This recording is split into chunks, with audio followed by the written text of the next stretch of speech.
Muy bien, vamos en esta mañana a tocar la lección número 8, pero hay un pequeño deuda de la semana pasada, porque la semana pasada nos faltó un segmento tratarla, que justamente yo voy a compartir ahora. Nos quedamos en una parte que teníamos que ver. A ver, aquí vamos a A ver. veamos. Miren, aquí nosotros debíamos ver esta parte de la lección 7, que es precisamente la obra, o sea, la responsabilidad de ser luz en la iglesia.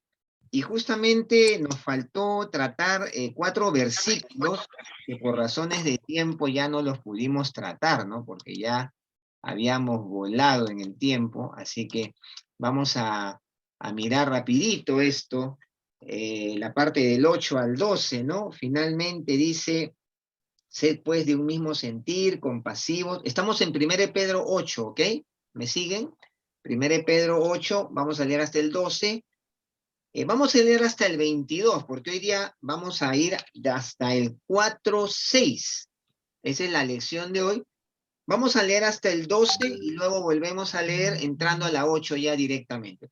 Dice el verso 8 del 3, finalmente sed todos de un mismo sentir, compasivos, amándoos fraternalmente, misericordiosos, amigables, no devolviendo mal por mal ni maldición por maldición, sino por el contrario, bendiciendo, sabiendo que fuisteis llamados para que heredaseis bendición, porque el que quiere amar la vida y ver días buenos, refrene su lengua del mal y sus labios no hablen engaño. Apártese del mal y haga el bien, busque la paz y sígala, porque los ojos del Señor están sobre los justos y sus oídos atentos a sus oraciones, pero el rostro del Señor está contra aquellos que hacen el mal. Muy bien. Y dice, ¿y quién es aquel que os podrá hacer daño si vosotros seguís el bien? Muy bien. En estos versículos, Pedro habla de la relación que debe existir entre hermanos en Cristo. ¿Ok? Ahora, primero menciona una serie de características positivas que todos debemos tener. Y acá, ojo, pestaña y ceja, todos los que somos creyentes, ¿no? Entonces, lo positivo, debíamos ser de un mismo sentir. El griego es homopron, que quiere decir de una misma mente. De un mismo sentir tiene que ver con una misma mente. Si cada uno procura tener el sentir que hubo en Cristo Jesús, como dice Filipenses 2:5, hermanos queridos, el resultado será un mismo sentir entre todos, ¿no? Pablo dice que debemos, cada uno, procurar tener el mismo sentir que hubo en Cristo Jesús. Y Pedro, pues, el razonamiento de Pedro es que si todos llegáramos a eso, todos tendríamos un mismo sentir, sentiríamos lo mismo, pensaríamos en un mismo objetivo. Aunque tengamos criterios distintos, apuntaríamos a lo mismo, que eso es lo interesante. Ahora, compasivos. Esa es otra característica, sufrir con otro, ser afectado similarmente, tener compasión de. Miren, compasión tiene que ver con el hecho de tener pasión por, ¿no? O sea, estar acompañando, ¿no? Entonces, esto es el sentir, la característica que como hermanos, como creyentes debemos tener. Adicionalmente a ello, también debemos decir que debemos amarnos fraternalmente. Viene de una sola palabra griega, Filadelfos, que significa amando a hermano o a hermana.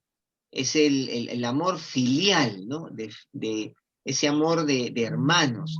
Otra característica que no debe faltar en nosotros es la misericordia, ¿no? En el griego es euplanos, que es compasivo, de corazón tierno, una persona de buen corazón. Es curioso, en el latín es misericordis, que habla de ser cordial con la miseria de otro. Interesante, ¿no? Misericordis, cordialidad con la miseria de otro. Y eso es ser misericordioso, ¿no? Después dice ahí amigables, ¿no? Filoprón, que es el término que viene también de filia, ¿no? Amigable, o más precisamente, consideración amigable. Ese es el término más preciso, ¿no? Que debemos tener una consideración amigable hacia otros. Y esto se halla en Hechos 28:7, donde, por ejemplo, vamos a mirarlo así, curioso es esto, porque 28:7 dice, en aquellos lugares había propiedades del hombre principal de la isla, llamado Publio, quien nos recibió y hospedó solícitamente 3 días. Ahí se usa el término filoprón, o sea, les atendió amigablemente. Mostrada de hospitalidad de Publio a Pablo y a sus compañeros de naufragio. Entonces, ese término es el que se usa aquí en Pedro. Ahora, después Pedro menciona las siguientes características negativas, las que no deben caracterizar la relación entre hermanos en Cristo. Ya hemos hablado de lo que debería estar dentro, interiorizado, hecho piel en nosotros, ¿no? El ser de un mismo sentir, compasivos, amando fraternalmente, misericordioso y amigable. Lo negativo, no devolviendo mal por mal. O sea, ese trato dañino, ¿no? Ni devolver maldición por maldición, ¿no? El creyente debe caracterizarse, como ya Pedro lo ha dicho, ¿no? El ejemplo de Jesús, que cuando le maldecían, no respondía con maldición. Cuando padecía, no amenazaba, ¿no? Interesante. Ahora, maldición por maldición es el abuso verbal, mientras que devolver mal por mal es el trato dañino, ¿no? Ese trato, de revancha, él me hizo esto, espérate nomás, espérate que tenga la oportunidad. Y el otro es el abuso verbal, ¿no? A veces podemos abusar verbalmente. El cristiano está llamado a devolver bendición por maldición. Y hermanos queridos, ese es nuestro llamado como creyentes. Ya Jesús dio el ejemplo. ¿Por qué? Porque hemos sido llamados para heredar bendición. Y esto, hermanos, es muy importante, ¿no? Así como el creyente ha sido llamado para el sufrimiento injusto, que lo hemos visto en el 2, 20, 21, también fue llamado para heredar bendición. Miren, 9, no devolviendo mal por mal ni maldición por maldición, sino por el contrario, bendiciendo, sabiendo que fuisteis llamados para que heredaseis bendición. Ahora, el argumento de Pedro es que si el cristiano fue llamado para heredar bendición, entonces primero tiene que bendecir a otros también. ¿Se acuerdan lo que Jesús le dijo? O sea, ese concepto que nosotros conocemos, no hagas nada, o sea, no hagas nada a nadie que no quieres que te hagan a ti, ¿no? Así, ¿no? Pero Jesús lo puso en términos positivos, ¿no? Haz a otros lo que quieres que hagan contigo. Miren, Jesús cambia ese concepto que nosotros escuchamos todos los días, ¿no? No le hagas daño a nadie para que no te hagan daño a ti. O sea, eso es muy negativo. Mejor no hago nada, soy una persona pasiva, pero Jesús no lo ve así, sino Jesús dice, haz a otros lo que quieres que hagan contigo. Hermanos queridos, si nosotros queremos la bendición de Dios, tenemos que aprender a bendecir a la gente. Pero él me hace así, me trata así en el trabajo, me ha agarrado de punto, me maltrata. Sí, pues. Pero Dios te ha llamado a bendecirle. porque Jesús bendice. Por No ejemplo, es muy... nosotros somos conscientes de que cuando nosotros, ¿cuántas veces el Señor nos bendice a pesar de cómo somos, ¿no? Y la Biblia dice que Dios derrama su bendición sobre buenos y malos. ¿Cuánto más los creyentes? Tenemos que imitar al Señor en eso. Entonces, aquí encontramos este aspecto. Pedro sostiene su exhortación con una referencia a las Escrituras, haciendo uso del Salmo 34, 12 al 16. Lo que ustedes leen ahí es el Salmo 34, 12 al 16. Entonces, ahí podemos ver que él jala del Antiguo Testamento este pasaje para sostener su exhortación, ¿no? Este pasaje apoya lo que Pedro ha dicho.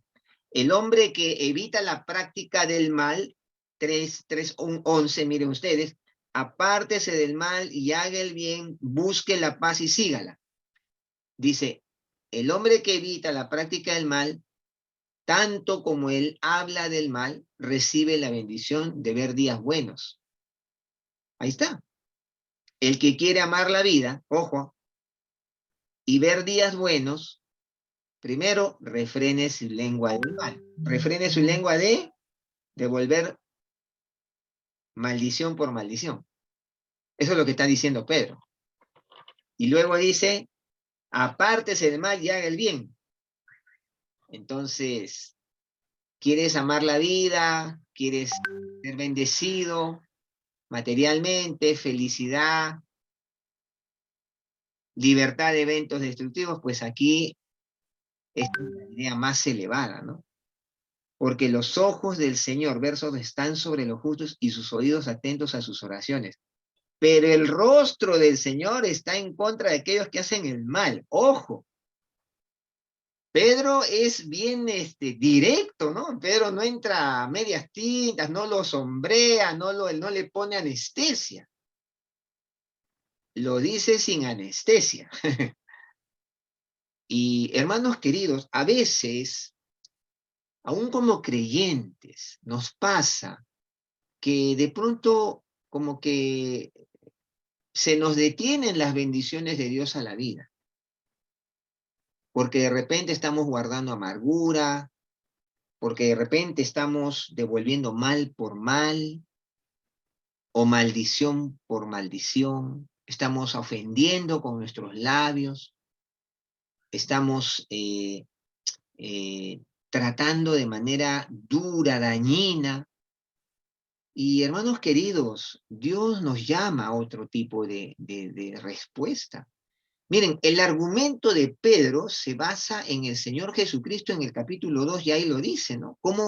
Y Pedro dice que en el 2:21, pues para esto fuiste llamado porque también Cristo padeció por nosotros, dejándonos ejemplo para que sigamos sus pisadas. O sea, no hay vuelta que darle.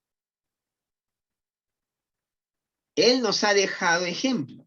¿Para qué? Para que sigamos sus pisadas. La vida es la eterna con Dios y los días buenos que trae.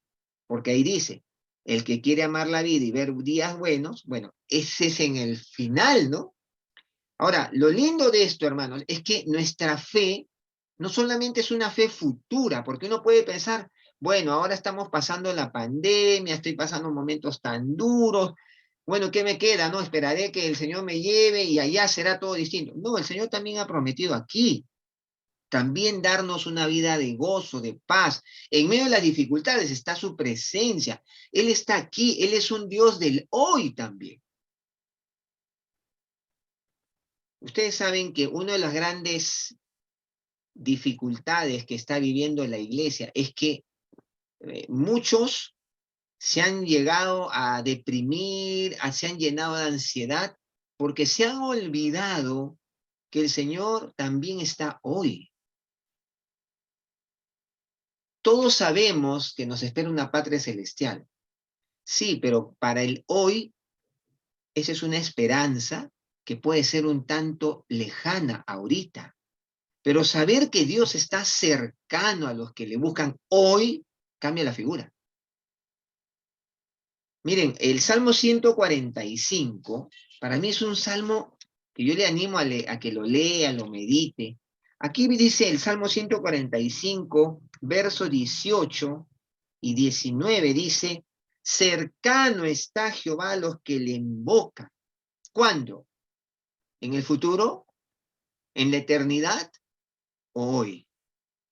Dice, cercano está Jehová a todos los que le invocan, a todos los que le invocan de veras. Cumplirá el deseo de los que le temen, oirá a sí mismo el clamor de ellos y los salvará. Está hablando del hoy. Y hermano querido, eso te ofrece el Señor hoy. Y gloria a su nombre por eso. Gloria a su nombre por eso. Ahora, sigamos. Entonces, entendiendo esta realidad, antes de entrar al 8, el verso 13, Pedro termina con una pregunta, ¿no? Después de su razonamiento, dice, ¿y quién es aquel que os podrá hacer daño si vosotros seguís el bien? Miren esa pregunta. ¿Quién será aquel que os podrá hacer daño si vosotros seguís el bien? Pedro le está hablando a una iglesia perseguida, a una iglesia que sufre los embates de un mundo contrario, de un mundo adverso. Y hermanos queridos, este mundo no solo es adverso por sus habitantes, sino por todo lo que en él hay. Enfermedad, injusticias, carencias, necesidades. Es un mundo adverso que está caído. Pero, ¿quién es aquel que os podrá hacer daño si vosotros seguís el bien? El razonamiento de Pedro viene de atrás, ¿no? ¿Qué es lo que él espera de nosotros? Y Dios será nuestro defensor en toda circunstancia de la vida, aún en los momentos más duros. Y será presente hoy. Pedro le hablaba a los creyentes de ese entonces, para su hoy de ellos, y nos habla para el presente de nuestro hoy de nosotros. Así que, hermano querido, aprópiate de esta verdad. El Señor hoy, es verdad, mañana también. La vida eterna es una realidad y vamos a disfrutar de todo lo que Dios nos ha dado. Eso es verdad. Allá no habrá llanto, no habrá dolor, será o sea, es inimaginable un mundo así, pero así será. Pero hoy también está el Señor aquí. Hoy. Y que esta palabra te anime, ¿no? Te sostenga, te llene el corazón, te llene el alma, porque esta es la realidad para cada uno de nosotros. Amén. Eso es lo que quedaba pendiente de la clase anterior. Ahora vamos a nuestra clase de hoy. Aquí entramos ahora al siguiente tema, el sufrimiento bajo la persecución. Vamos a leer el 13 en adelante porque está ligado de allí. Dice, ¿y quién es aquel que os podrá hacer daño si vosotros seguís el bien? Mas también si alguna cosa padecéis por causa de la justicia, bienaventurados sois. Por tanto, no os amedrentéis por temor de ellos, ni os conturbéis, sino santificad a Dios en vuestros corazones y estad siempre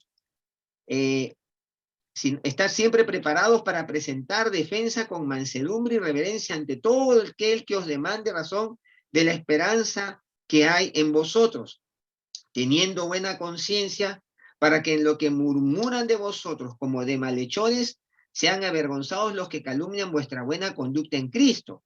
Porque mejor es que padezcáis haciendo el bien, si la voluntad de Dios así lo quiere, que haciendo el mal.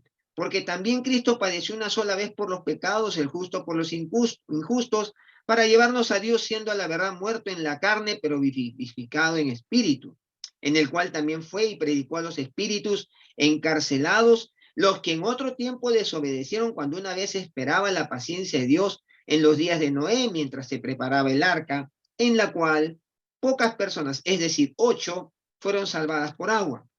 El bautismo que corresponde a esto ahora nos salva, no quitando las inmundicias de la carne, sino como la aspiración de una buena conciencia hacia a Dios, por la resurrección de Jesucristo, quien habiendo subido al cielo está a la diestra de Dios, y a él están sujetos ángeles, autoridades y potestades.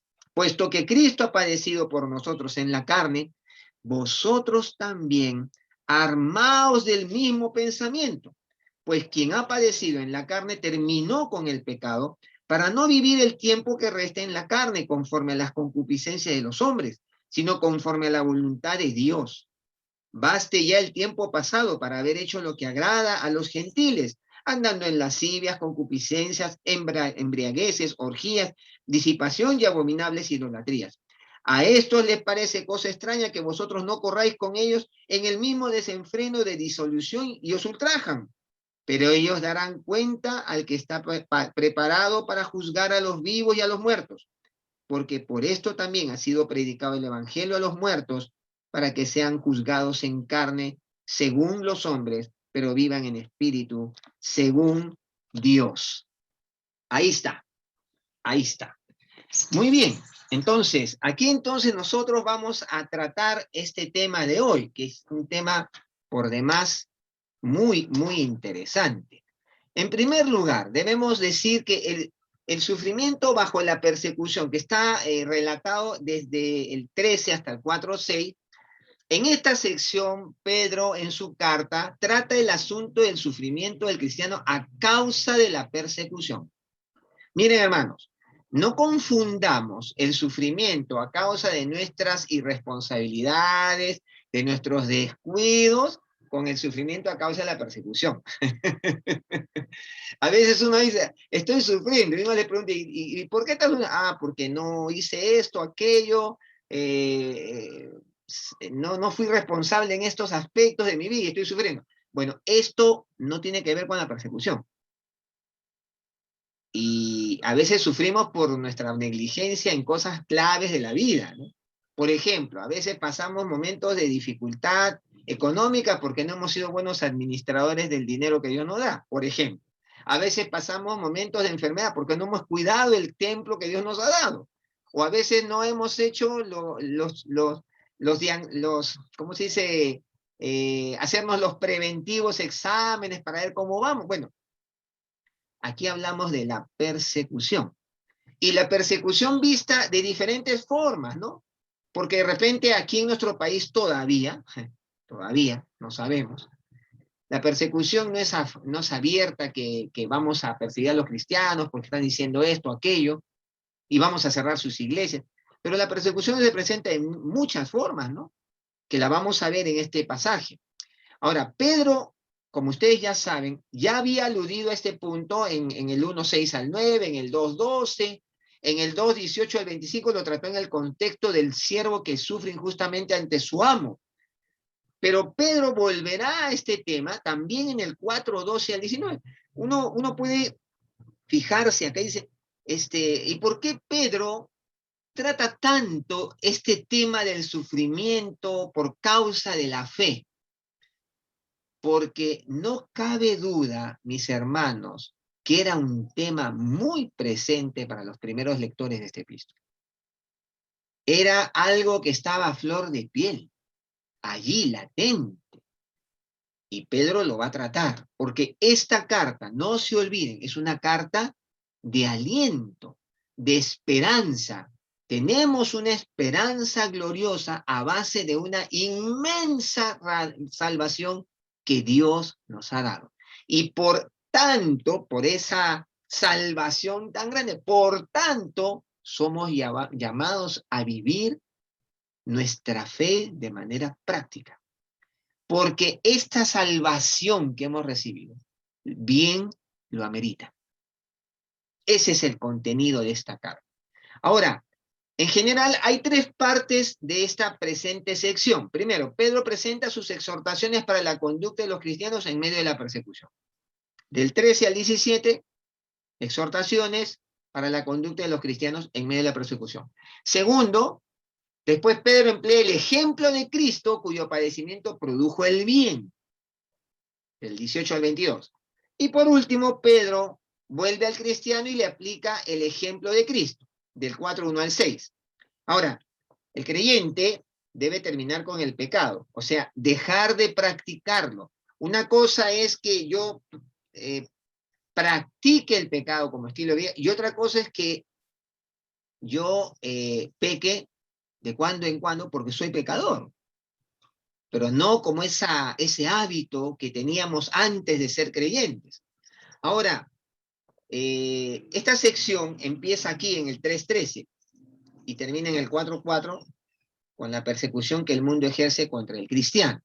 Ahora, vamos a la exhortación para la persecución. Vamos ahí. Del 13 al 17. Ahora, Pedro supone que la persecución vendrá a sus lectores. De hecho, ahora, hermano querido, todo creyente debería esperarla. Esta es la parte que no nos gusta que nos digan, ¿no? Pero Jesús dijo, ¿no? En el mundo disfrutaréis de alegría, paz, nunca tendrás problemas. ¿Eso dijo Jesús? No. En el mundo tendréis aflicción, pero confiad, yo he vencido al mundo. Ahora, sin embargo, el principal argumento de Pedro es que ningún daño permanente puede venir al cristiano. Ahí está el argumento de Pedro. Dice, ¿y quién es aquel que os podrá hacer daño si vosotros seguís el bien? ¿Quién? Ningún daño permanente, esa es la palabra, puede venir al cristiano. Aún el bien puede resultar de la persecución, y no solamente para el cristiano mismo, sino para su perseguidor también. Eso es algo que nosotros debemos de mirar en perspectiva. A fin de cuentas, el cristiano tiene que dejar la solución del asunto a su fiel creador, quien todo lo rectificará. Si ustedes miran el 4:19, de modo que los que padecen según la voluntad de Dios encomienden sus almas al fiel creador y hagan el bien. Ahí está.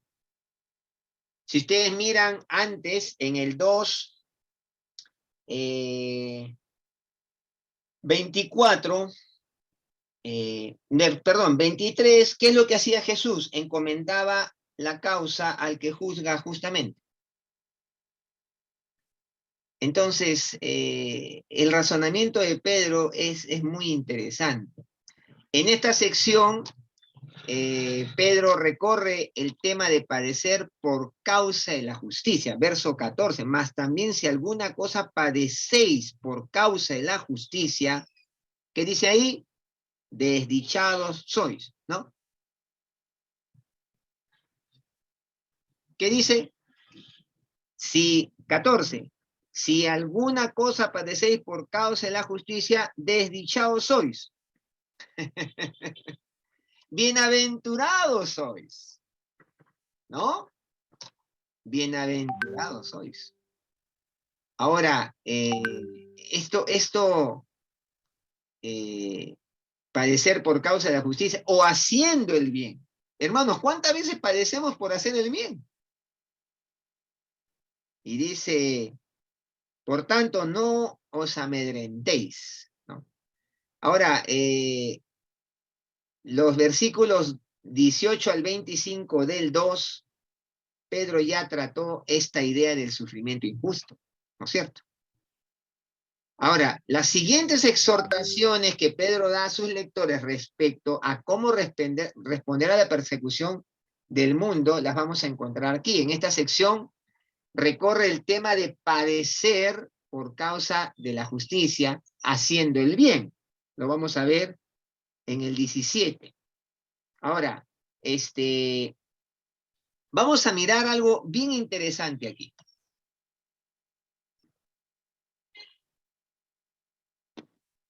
Pedro va a hablar de nuestro estado de ánimo.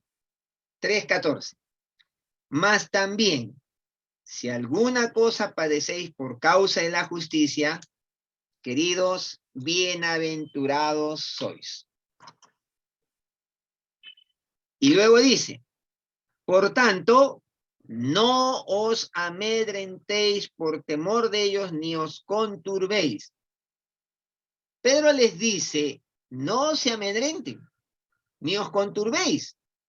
Ahora, el cristiano bien puede cumplir con esta exhortación cuando entiende que el hombre puede matar solo el cuerpo y no el alma. Miren, hermanos, nadie puede tocar nuestra alma.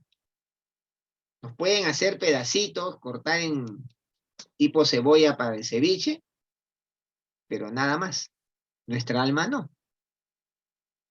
El cristiano así considerará el poder del perseguidor como limitado. Eso es lo que le está diciendo Pedro a sus lectores. Miren, pueden hacer con nosotros lo que sea, pero no nos pueden hacer daño el alma. Y por ende, no tienes por qué temerle a tu perseguidor. Y hermanos, esto fue tan fuerte y tan real en la vida de los creyentes del primer siglo, que ellos podían ir al circo romano cantando.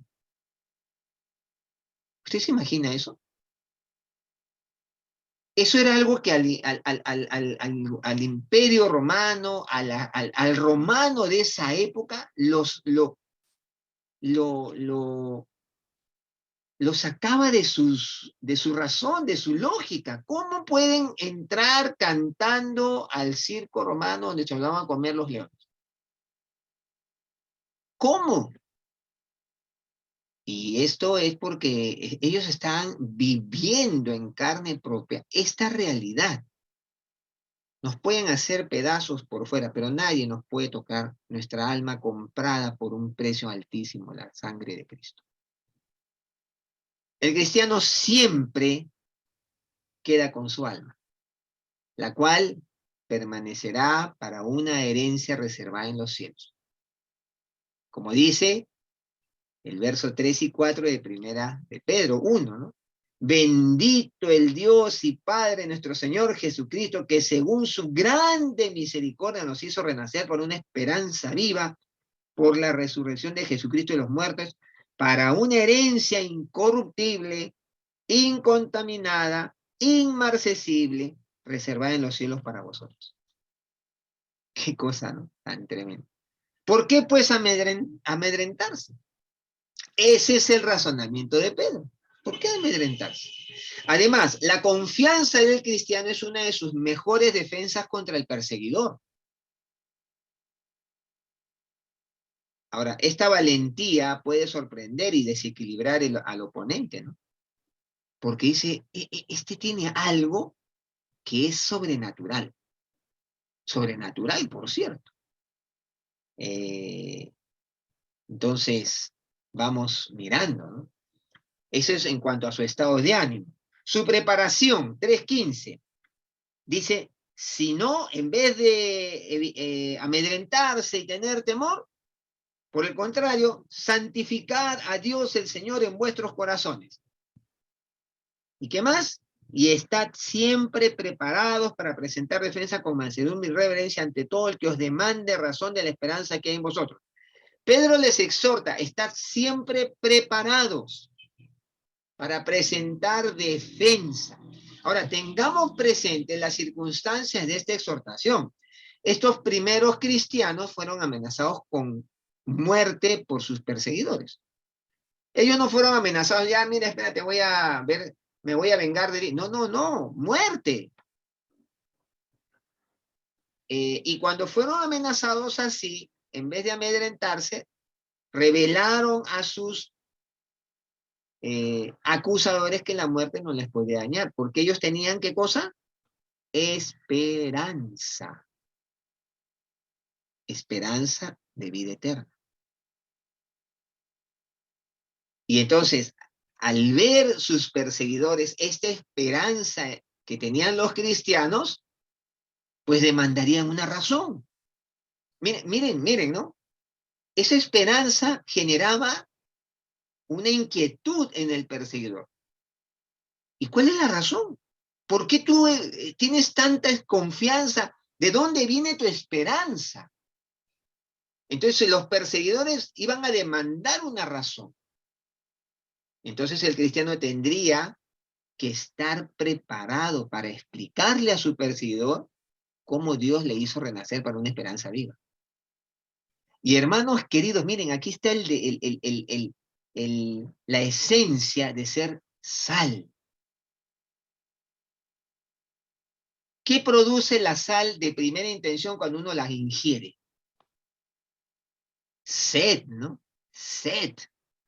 Es lo primero, uno come algo salado y quiere tomar agua, porque produce sed. Hermano querido, el creyente tiene que producir sed al evidenciar la esperanza en la cual vive, aún en medio de las dificultades.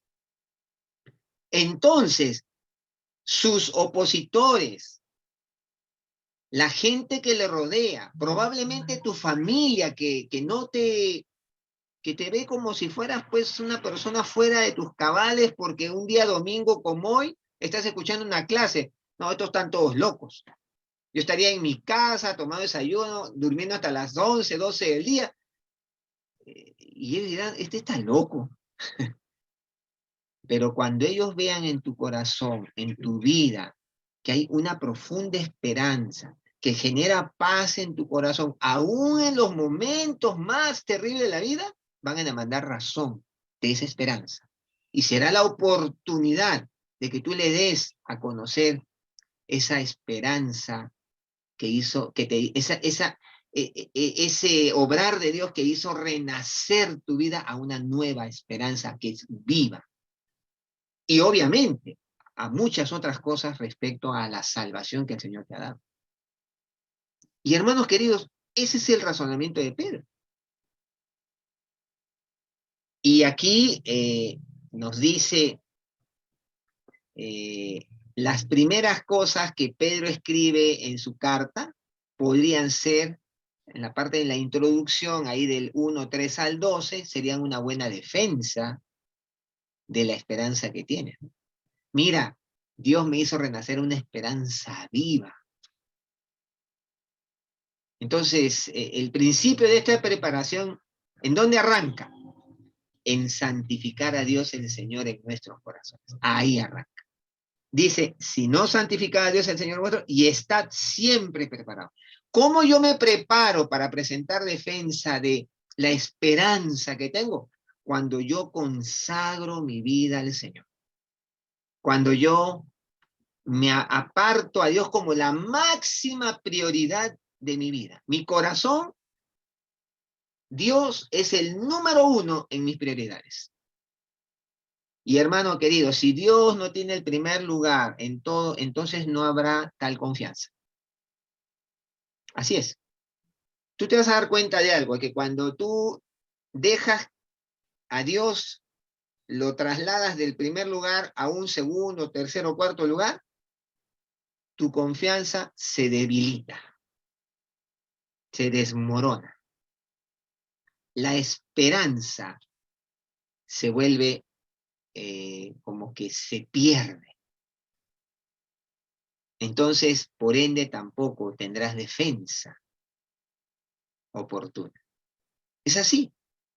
¿Cuántas veces yo he conversado con hermanos en las consejerías que andan afligidos, que andan derribados y que los problemas lo han agobiado, las dificultades por ser creyente lo empiezan a invadir y no tienen una salida?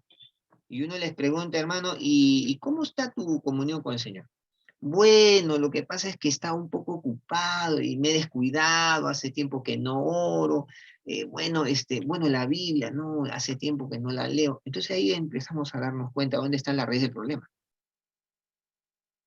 Y entonces Pedro dice, si no santificad a Dios el Señor en vuestros corazones, o sea, Dios tiene que ser lo primero en la vida. Y si Él está en el número 1 de mis prioridades, lo demás se arregla. La paz vuelve. La esperanza se afirma y tengo una razón y muchas razones para hablar del por qué puedo tener esa esperanza y esa paz que solo Dios da. Ahora, miren hermanos, esto va tan de la mano con todo el mensaje bíblico. Si tú lees Isaías 26:3, acompáñame, por favor. Abre tu Biblia en Isaías 26:3. Vas a dar de cuenta que ahí está, ¿no? 26:3, Isaías dice, tú guardarás, Isaías 26:3, tú guardarás en completa paz aquel cuyo pensamiento en ti persevera porque en ti ha confiado. Mira lo que está diciendo el Señor, que Dios va a guardar en completa paz aquel cuyo pensamiento en Dios persevera. Quiere decir que mientras yo más enfocado esté mi pensamiento en Dios y en sus promesas, en su persona, ese mismo Dios guardará en paz mi corazón. Así se está cayendo el mundo. Y va de la mano este principio con lo que Pedro está diciendo aquí. Entonces, el cristiano tendría que estar preocupado si ha perdido su enfoque. Porque ahí viene el problema. Por ahí viene. Pero vamos a mirar algo más. Vamos a mirar algo más. Su mejor arma. La mejor arma del creyente. 3:16. Teniendo buena conciencia, para que en lo que murmuran de vosotros como de malhechores sean avergonzados los que calumnian vuestra buena conducta en Cristo. En la lucha contra el perseguidor, el cristiano tiene su mejor arma.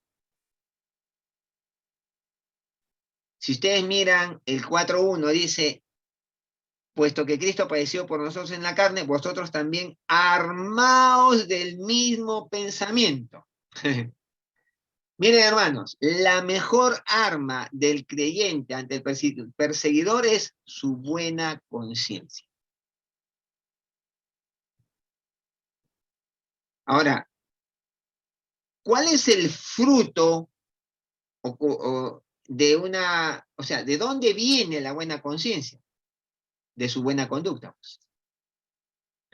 Si yo tengo una vida doble, si yo soy una cosa en la iglesia y otra cosa en mi casa, o yo soy una cosa en la iglesia y otra cosa en el trabajo, hermano, mi conciencia me va a acusar. Y no obtengo esa arma poderosa ante cualquier perseguidor. Ahora, con esta arma el cristiano podía desmentir lo que murmuran, porque ahí dice, teniendo buena conciencia, para que en lo que murmuran de vosotros como de malhechores sean avergonzados los que calumnian vuestra buena conducta en Cristo. El verbo griego significa hablar contra, ¿no? Entonces, lo que murmuran los acusadores aún podía avergonzar a sus detractores. ¿Por qué? Porque si tu buena conducta se ve evidenciada, tu conciencia va a estar tranquila. ¿Se acuerdan de Daniel? Estamos estudiando a Daniel en los cultos, ¿no?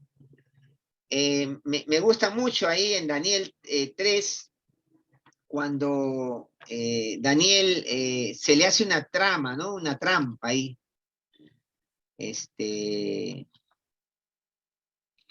A ver, ¿dónde es? No, perdón, Daniel 6. Cuando a Daniel le hacen una trampa a los sátrapas, ¿no?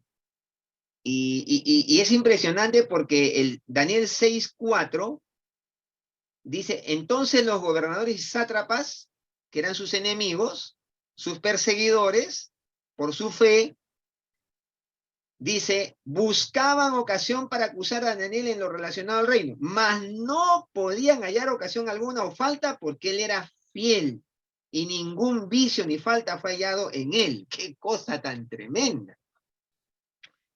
Ahí vemos el ejemplo de un hombre que tiene una arma poderosísima, su buena conciencia, producto de su buena conducta. Eso es lo que está diciendo Pedro, precisamente. Así que, hermanos queridos, tú y yo tenemos una arma poderosa, pero es el resultado de tu buena conducta. No le pidas peras al olmo. La buena conducta que nosotros manejamos, que pudieras manejar, esa buena conducta, hermanos queridos, es la que te va a permitir tener una buena conciencia. Y si alguien va a hablar de ti, alguien va a tratar de calumniarte, no va a poder. Entonces, hasta ahí, Pedro está hablando de lo que el creyente tiene como parte de los recursos de Dios, ¿no? Su estado de ánimo, su preparación y su mejor arma. Ahora, vamos a mirar también, vamos a mirar aquí a ver, vamos a mirar aquí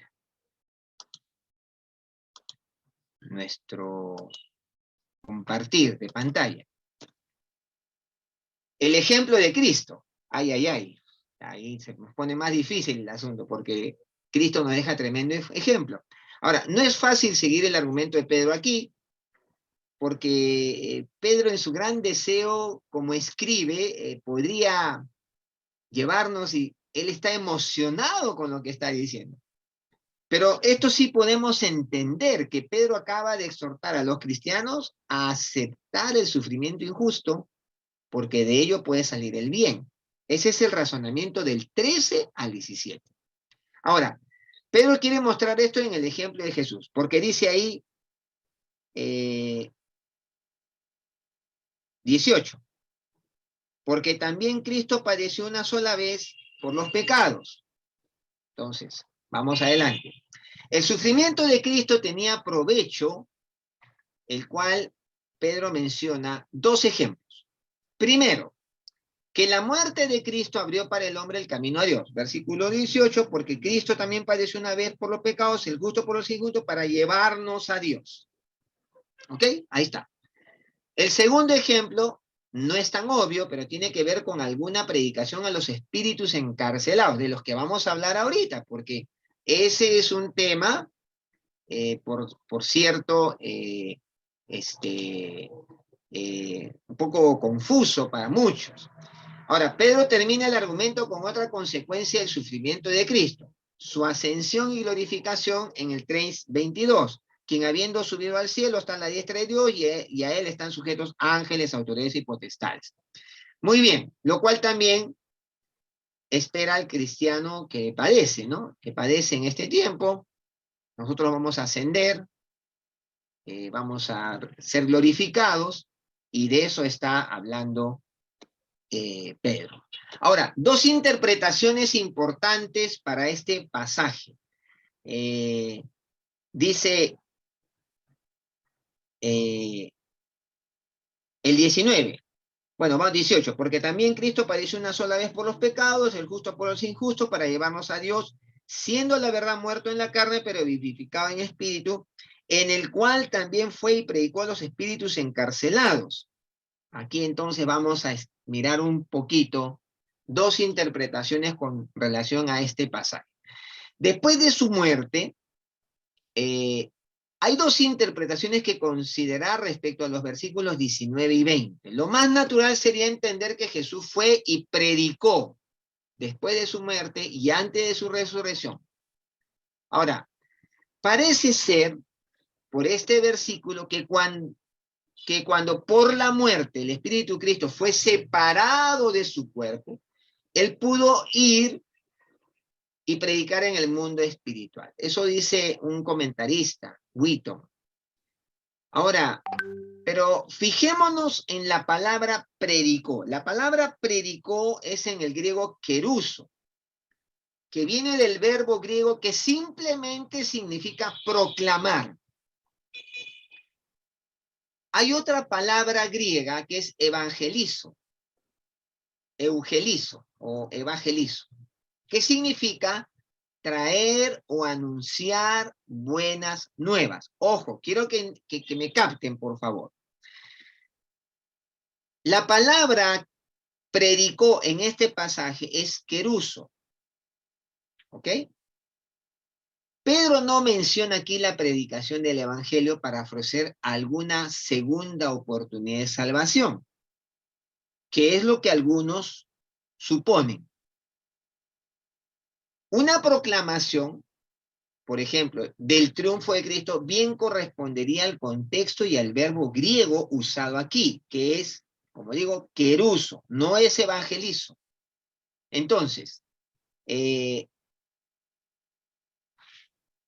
quiero que quede claro esto porque hay mucha confusión con este pasaje, que Jesús fue y predicó a los espíritus encarcelados que nunca habían conocido el Evangelio del pasado y les dio una nueva oportunidad. No. Jesús lo que fue a hacer, según lo que entendemos de este pasaje, por el verbo o por la palabra en griego que usa Pedro, es que Cristo fue a proclamar su victoria, su obra. Eso que él dijo en la cruz, consumado es. No fue a predicar una segunda oportunidad para los que ya habían muerto. No. Cristo fue a proclamar y no a evangelizar. Eso es lo que queremos que entendamos. Ahora, cuando habla en los días de Noé, que es la otra parte, 20, a los que en otro tiempo, porque viene del 19, ¿no?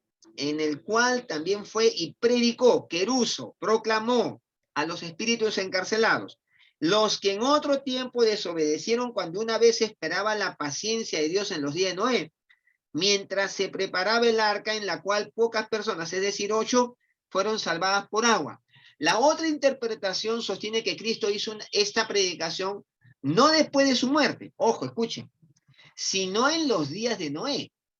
En aquellos días Cristo andaba en la esfera espiritual, en espíritu, dice Pedro, en el cual también fue y predicó, pues no había venido en carne todavía, o sea, él fue en espíritu. Ahora, Cristo fue y predicó en el mismo sentido que vino y anunció las buenas nuevas a los efesios. ¿Cómo fue en los Efesios? 2:17. Si ustedes miran Efesios 2:17, miren lo que dice. Y vino y anunció las buenas nuevas de paz a vosotros que estabais lejos y a los que estaban cerca. ¿Cómo lo dijo? Cristo vino en sentido figurado, por cierto, porque Pablo está hablando en sentido figurado a los efesios, a los gentiles. Cristo vino por medio de la obra del Espíritu Santo y los predicadores inspirados, pero no fue Cristo mismo que fue, en carne y hueso. No existía la iglesia de Éfeso en ese entonces. Entonces, este es un aspecto importante, que es otra de las interpretaciones que dan los eruditos. Entonces, a los desobedientes en los días de Noé, que narra Primera de Pedro 3:19-20, Cristo fue por medio de Noé mismo, pregonero de justicia. Ahora, para cuando Pedro escribe esto, estos que fueron desobedientes en los días de Noé, ahora son espíritus encarcelados. Eso es lo que está tratando de decirnos Pedro. Cuando estos que fueron desobedientes en los días de Noé, ahora son espíritus encarcelados. Ahora, curioso, ¿no? Porque en Apocalipsis 27, Satanás es un espíritu que estuvo en prisión, encarcelado.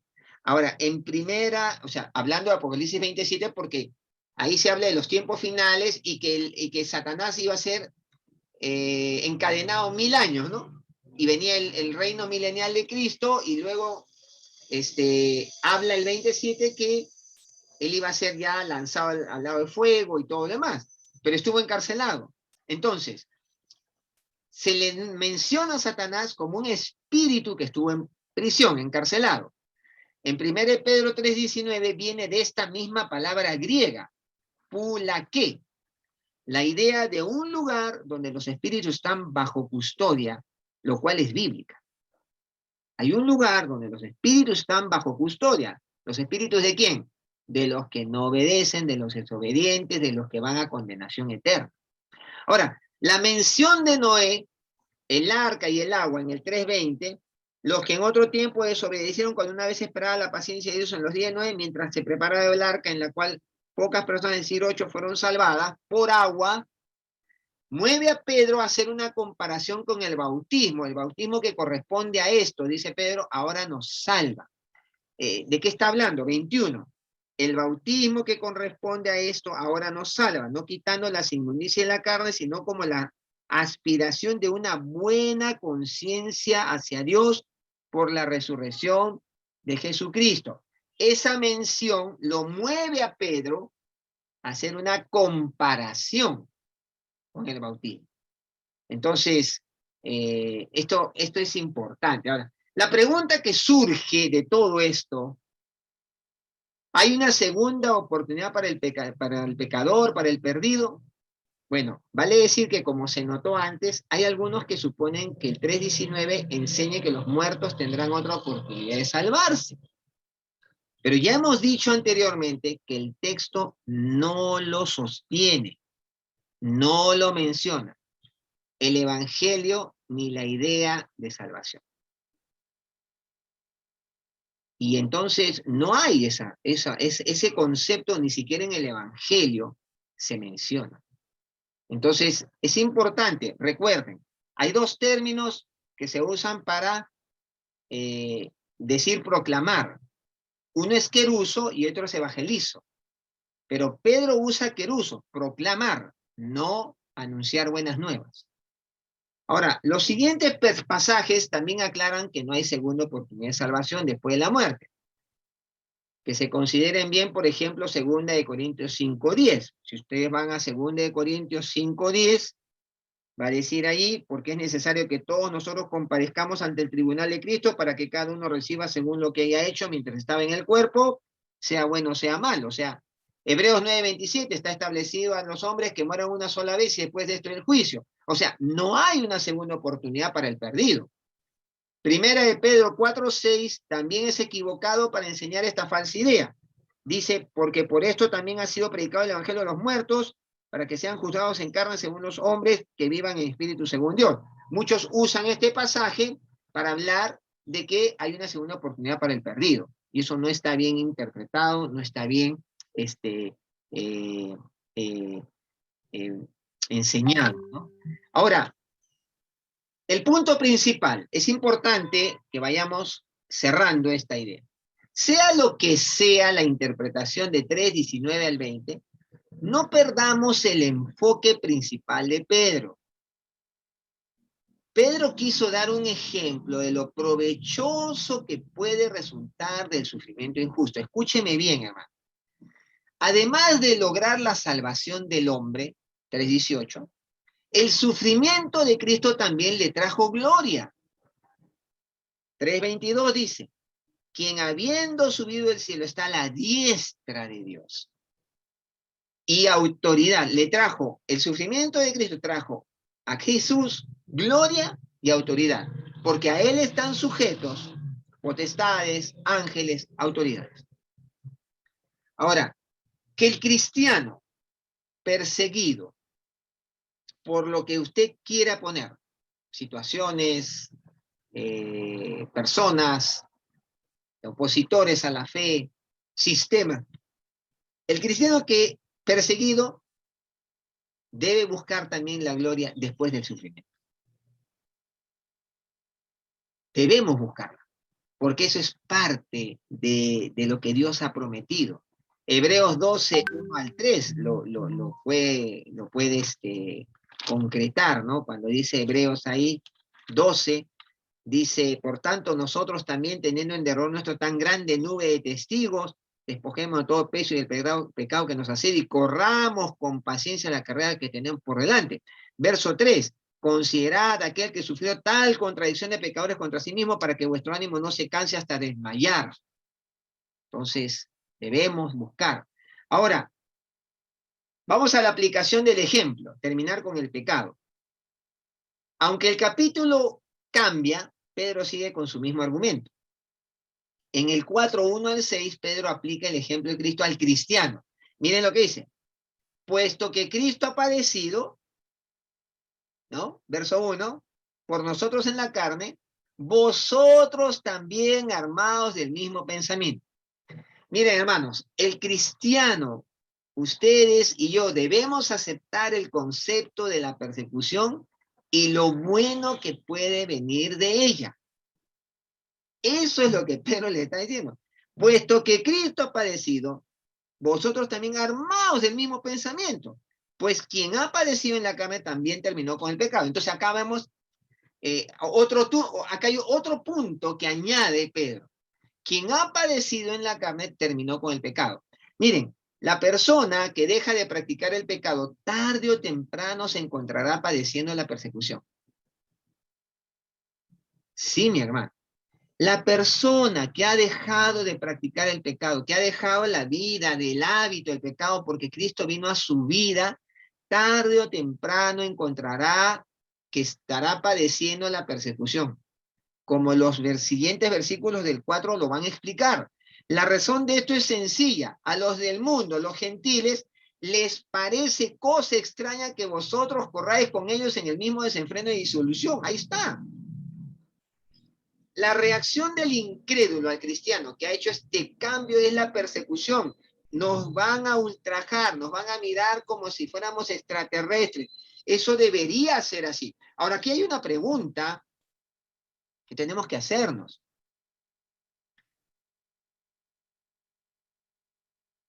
La gente ve en mí un cambio que los pone en evidencia y por ende su reacción es que van a empezar a ultrajarme en el sentido de que de repente verbalmente me van a tratar mal, me van a fastidiar, o es que nadie se enteró que yo soy una nueva persona.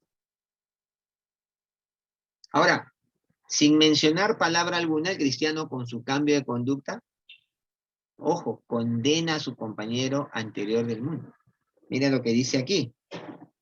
4. A estos les parece cosa extraña que vosotros no corráis con ellos en el mismo desenfreno de disolución y os ultrajan. Pero ellos darán cuenta al que está preparado para juzgar a los vivos y a los muertos. O sea, aunque tú no menciones palabra alguna, como cristiano, con tu cambio de conducta estás condenando a tu compañero anterior del mundo, aquel que estaba contigo en las cosas pecaminosas. Porque ahí dice, porque por esto ha sido, porque ellos darán cuenta al que está preparado para juzgar a los vivos y a los muertos. Merecen atención algunos de los pecados que Pedro menciona en el 4.3, los cuales estos cristianos habían dejado. Miren, hermanos, pecados que dice, baste ya el tiempo pasado para haber hecho lo que agrada a los gentiles, andando en lascivias, concupiscencias, embriagueces, orgías, disipación y abominables idolatrías. Lascivias, exceso, licencia, ausencia de freno, indecencia, disolución. La idea a destacar es la de una conducta desvergonzada. Eso es lascivia. Aquí, aselgeía es el término griego. Concupiscencias, epitumía, denota un intenso deseo de cualquier tipo. La concupiscencia, ¿no? El contexto determina la naturaleza del deseo, si es bueno o malo. La concupiscencia es lo que está dentro del ser humano, esa inclinación a lo malo, al pecado. Bueno, otro, embriagueces. Embriaguez tiene que ver con burbujear, borbollar, rebosar. Orgías, una orgía, un desenfreno, lo que acompaña y es consecuencia de la embriaguez. Fiestas y fiestas de bebida prolongada hasta muy de noche y que se dan el gusto de diversión tumultuosa. Es un poco el concepto, ¿no? Y finalmente, disipación. Literalmente una bebida en el sentido de una sesión de bebida. ¿Qué significa? Significa no meramente un banquete, sino un abusivo darse a la bebida. Ese es el concepto. Y mira lo que Pedro dice, ¿no? Baste ya el tiempo pasado para haber hecho lo que agrada a los gentiles. Miren, hermanos, Pedro les dice a los creyentes, miren, si ustedes vivieron en ese mundo, ya baste, pues. Ya basta. Pedro recuerda a su lectora que los amigos anteriores del mundo tendrán que dar cuenta al que está preparado para juzgar a los vivos y a los muertos. Entonces, tú estás llamado a hacer la gran diferencia. Una vez más, pregunta, segunda oportunidad, otra vez. Fijémonos que Pedro en el 4.6 nos dice que el evangelio fue predicado a alguien mientras éste estaba muerto. Pedro aquí no habla de una segunda oportunidad que se les dará a los muertos para escuchar el evangelio. ¿Por qué? Porque una vez más, hay que decirlo, lo que él está diciendo no es evangelizo, sino queruso. Queruso. No usa el término en griego evangelizo. Ahora, la idea de Pedro es que estos que estaban muertos para el tiempo cuando Pedro escribe, ojo, habían escuchado el evangelio en el mismo tiempo cuando fueron juzgados, a saber, cuando estuvieron en carne, vivos. Al obedecer el evangelio, estos cristianos fueron juzgados por dos jueces. Los hombres les juzgaron en el sentido de ultrajarles y perseguirles. ¿Ok? Y de otra parte, Dios, viendo la misma obediencia al evangelio, les juzgó dignos de nueva vida. El verbo aquí traducido, juzgados, puede tener estos dos sentidos. Porque acá dice, porque esto también ha sido predicado para que sean juzgados. El verbo aquí puede tener estos dos sentidos.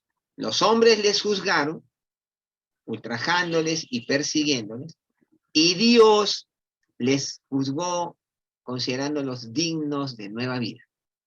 Eso es lo que Pedro está diciendo. Ahora, el punto es lo mismo desde el principio de esta sección.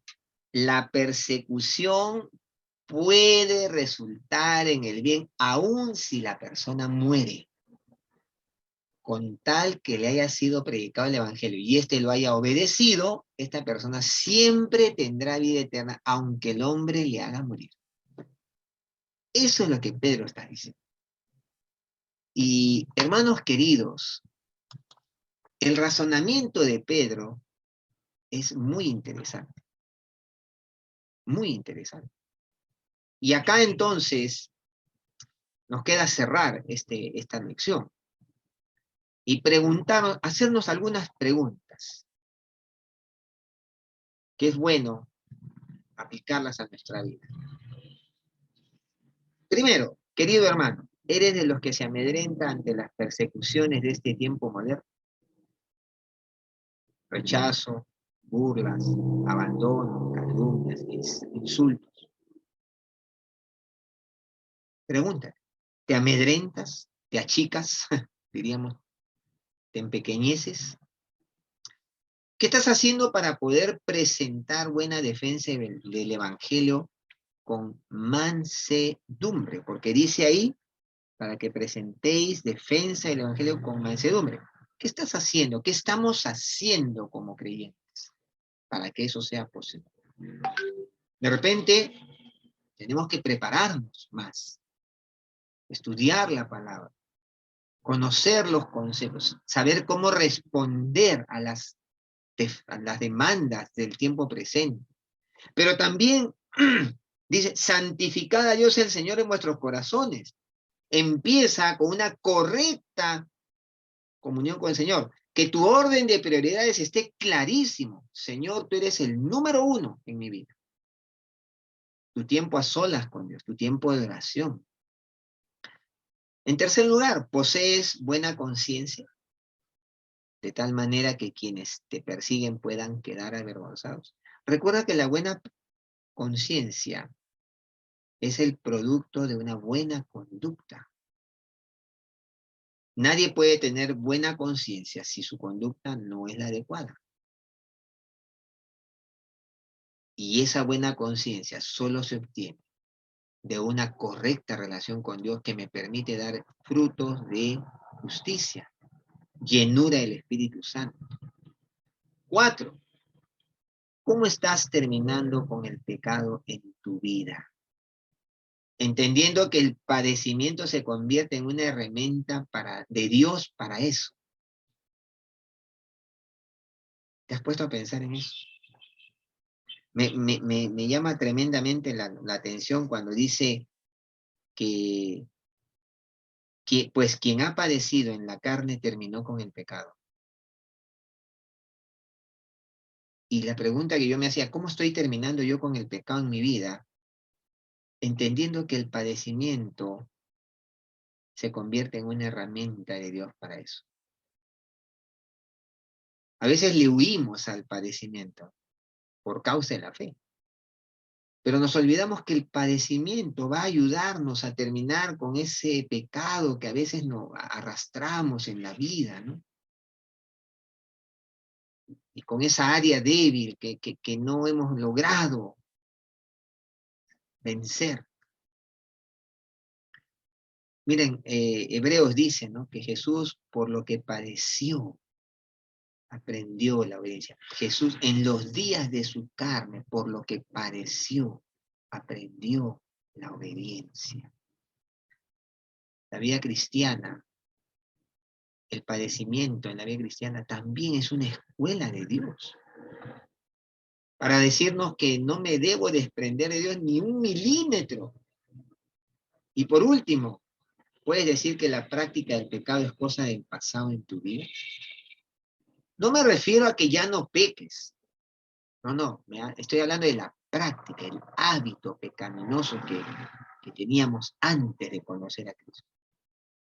La práctica del pecado es una cosa del pasado. Que Dios nos ayude, ¿no? Que el Señor nos conceda su gracia, su misericordia en nuestras vidas.